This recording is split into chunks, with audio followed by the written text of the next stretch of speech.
SmackDown was, for the longest time, viewed very much as the B show to Raw's A show. And that's weird because the blue brand often had the superior product, especially when it came to the actual in-ring wrestling parts. That wasn't always the case, of course, and SmackDown has had its fair share of stinkers since it launched back in 1999, including when it comes to the most important match of the night. Bad booking, bad action, or just all-around bad vibes make these 10 show closers matches to skip over from Team Blue. I'm Adam Pachisi from Cultaholic Wrestling, and these are the 10 worst SmackDown main events. Join us. But first, just want to say a big cheers to Saley for sponsoring this video. Now, I know what you might be thinking. What is Saley? So, Saley is an eSIM app which enables you to purchase internet data in over 200 destinations, providing a safe and secure connection on your travels, and means that you will avoid ridiculous roaming fees while doing so. Basically, with Saley, you get instantaneous access to a safe and secure internet connection as soon as you arrive at your destination. No more messing about trying to find somewhere to buy a physical SIM card and potentially getting scammed in the process. It's all in the app, which is free to download. On top of that, Saley helps to protect your privacy. Saley security features means that you can browse more confidently, change your virtual locations, block malicious ads, and stay safer with web protection. There is no need to put your digital safety at risk by connecting to dodgy or restrictive Wi-Fi networks without compromising on speed, and this is all at an affordable price, so you can save money too. So give it a go and download Saley in the App Store or by scanning the QR code on screen. Use code Cultaholic at checkout to get 15% off your first purchase too. How nice is that? Details in the description box below. Thanks for watching and enjoy the video. Number 10, Booker T and Josh Matthews versus JBL and Orlando Jordan.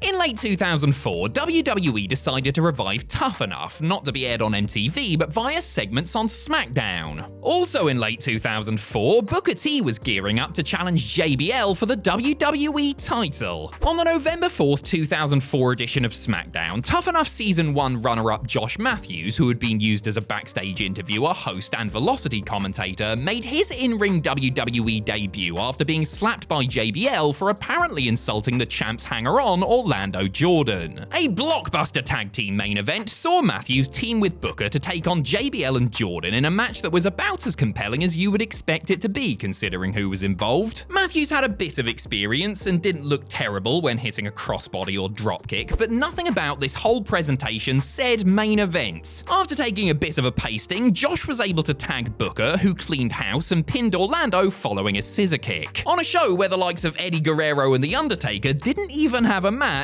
putting this on last felt like a joke.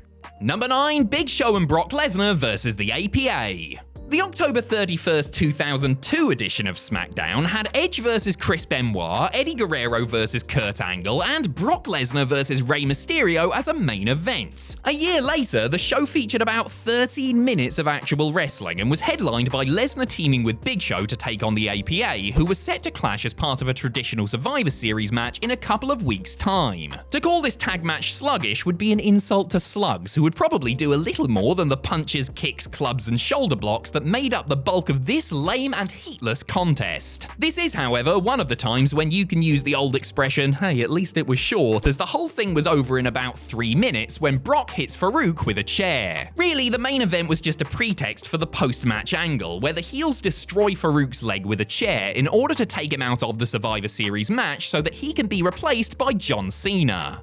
Number 8, The Rock versus Kevin Nash. Just a few days after stealing WrestleMania 18 with Hulk Hogan in an Icon versus Icon Dream match, The Rock was put against the Hulkster's now former New World Order stablemate Kevin Nash. On paper, the Great One versus Big Sexy should have been something of a dream match itself, as two of the top stars of WWE and WCW during the Monday Night Wars faced off for the first time in singles action. However, the match was a big, not at all sexy dud, consisting mainly of of Nash wearing down Rock with punches, forearms, and other big deliberate clubbing blows, while Scott Hall did some cheating from ringside and Rock attempted brief comebacks. The match ground to a halt when Nash slapped on a bear hug before the People's Champion made his comeback and hit the People's Elbow. That was the cue for Hall, who put in as much work as anyone with 2 big bumps over the top rope to run in for the DQ. The post-match angle, with Nash putting Rock through the announce table with a jackknife powerbomb and Hogan running in for the save only to be beaten down by the NWO, including new member X-Pac, was infinitely more interesting than the preceding 7-minute snoozer.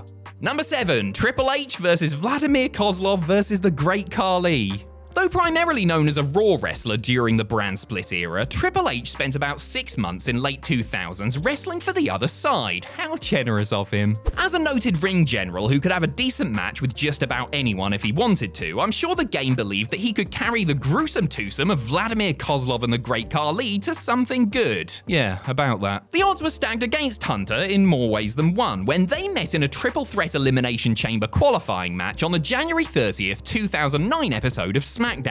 They kept things simple and kept the Punjabi playboy out of the way as much as possible, but this was far from thrilling at the best of times, and it looked like amateur hour out there whenever Khali and Koslov had to interact, which thankfully wasn't that much. They didn't botch a whole lot or anything like that, since the sequences were so basic they were practically idiot-proof, but credit to Khali for ensuring the match ended with a fart when he received one of the world's worst pedigrees. Number 6. John Cena versus Orlando Jordan. By the time the March 3rd, 2005 edition of SmackDown rolled around, it was clear that John Cena was ready to break out and become the guy. Cena had a WrestleMania date booked with WWE champion JBL, but he was still in possession of the United States title belt heading into the Showcase of the Immortals. They had to get that ugly spinning thing off him to make room for another ugly spinning thing, and so Cena was booked against the Cabinet's Chief of Staff, Orlando Jordan. To be fair to WWE, if I have to, this is a singles match for a title with a major star involved, and it goes a decent amount of time. If only the people in the match weren't John Cena and Orlando Jordan. The match was clunky, stuffed with rest holds, and ended when OJ beat Cena after run-ins and a shot with a title belt to become one of, if not the, least credible US champs in history. Number 5. Kane versus the Great Khali. In the summer of 2007, WWE fans experienced a horrific, almost unspeakable tragedy that had many tuning out, never to return. That's right, the Great Khali became the WWE World Heavyweight Champion. After Edge was forced to vacate the belt due to injury, Khali won a Battle Royal to become the new champ. The Punjabi was immediately programmed with Batista and Kane. Khali and Kane met in the non-title main event of the August 17th episode of the show, which was a rematch of their woeful WrestleMania 23 clash. The Big Red Machine went in with bandaged up ribs, giving the match a ready-made storyline, which it needed to be honest, because otherwise there was just nothing there. Khali could barely move, and so it was up to Kane, hardly the most limber fella in a pair of tights, to move for the two of them before Khali put his opponent and the sorry match out of its misery with the dreaded head vice, one of the most exciting moves in his arsenal. Number 4. Jinder Mahal versus Baron Corbin. A decade after Khali reigned as World Heavyweight Champion, there was another wrestler of Indian descent who raised eyebrows by bagging one of WWE's main prizes. Jinder Mahal's WWE title reign was, to put it mildly, not a hit with fans who believed that he was being pushed based on his look and WWE's desire to appeal to the Indian market rather than talent or merit. And hey, say what you want about the modern-day Maharaja, but the man could in fact have a decent match with the right opponent. John Cena was evidently not the right opponent for him, as the two trudged through a middling non-title match on the Go Home SmackDown before SummerSlam 2017, with Cena looking to have the win sewn up following a Super AA when Baron Corbin ran in for the DQ. Oh, but the banter had only just begun, as Baron realized that he would be a fool not to cash in the Money in the Bank briefcase he was in possession of and decided to hinder Jinder. However, Corbin was distracted by Cena and duly rolled up to lose the match and his briefcase in 9 seconds. What a waste. Number 3. The Undertaker versus Hiden, Reich and Paul Heymon. For the longest time, if there was a super heavyweight, giant or muscle-bound freak fresh out of developmental, The Undertaker was usually the one picked to try and get something watchable out of them. Taker's track record in this department was understandably inconsistent, but one man he simply couldn't bring up to his level was Reich. On the January 6, 2005 edition of SmackDown, the Dead Man was paired with the Dead Wood once again as he took on Reich and his manager Paul Heymon in a handicap match with the caveat that, if they were victorious, they could change the stipulation of the impending casket match showdown at the Royal Rumble. Again, this is a match where you could walk away saying, at least it was short, as Reich was just useless as far as delivering his own offense and selling the other guy's offense was concerned. They did some rudimentary wrestling in the opening exchanges. Reich took over with his trusty chin lock, Taker rallied with his usual, and then the Druids came out with two caskets, freaking Reich out and leaving Heymon to fall victim to the tombstone and get shoved into a casket for the win.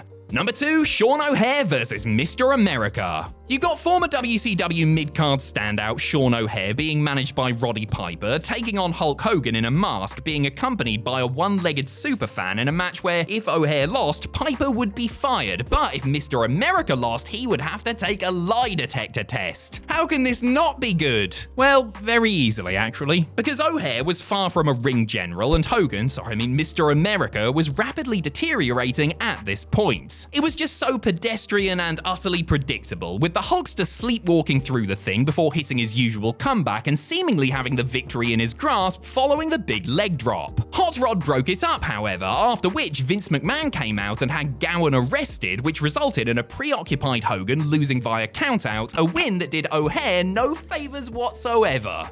Number 1, Kofi Kingston versus Brock Lesnar.